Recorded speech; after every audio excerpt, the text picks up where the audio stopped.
malungkot ka pa. Naisip ko lang ang daming aberya sa pagplano ng kasal natin. Yung una, yung simbahan. Okay. Muntik na nating hindi makuha. Sir, wala po talagang pangalan nyo. May iba na po nakabook para sa araw na yon. Sino ba ang nakabook dyan? Jaime po. Oh, yun nga yung booking namin. Jaime, siya si Jaime, ako si Andrea.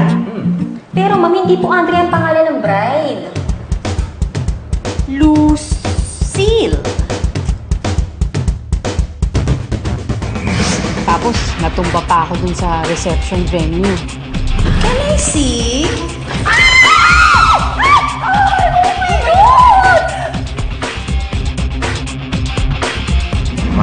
Yung bachelorette party ko.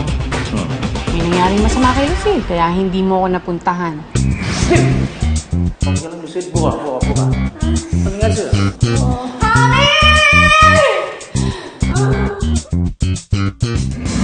Okay. Tapos, sa wedding rehearsal, sumakit pa yung siyang ko. You adore you! Ay, Ano? Andrea, okay ka lang ba? Jaime, anong nangyari sa'yo? masakit sa kanya. Yung dyan ko. Parang sumasakit yung dyan ko.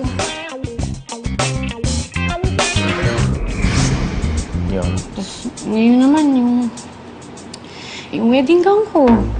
Excited ako, titingnan ko lang. Ano? Ano ba ito? Ganito ba ang disenyo sa gown mo? Bakit ganyan?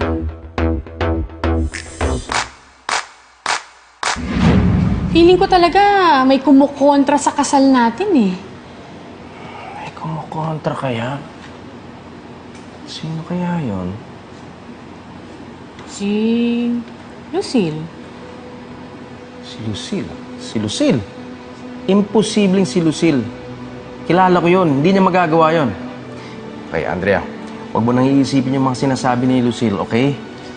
And besides, you're safe. Kahit na ano mangyari, matutuloy at matutuloy yung kasal natin. No matter what, I will not allow anything or anyone to stop me from marrying you. Promise ko sa'yo yun. Kaya smile. Konting panahon na lang. Abot na tayo sa ating happy ever after. Diba? Okay ka na. Smile.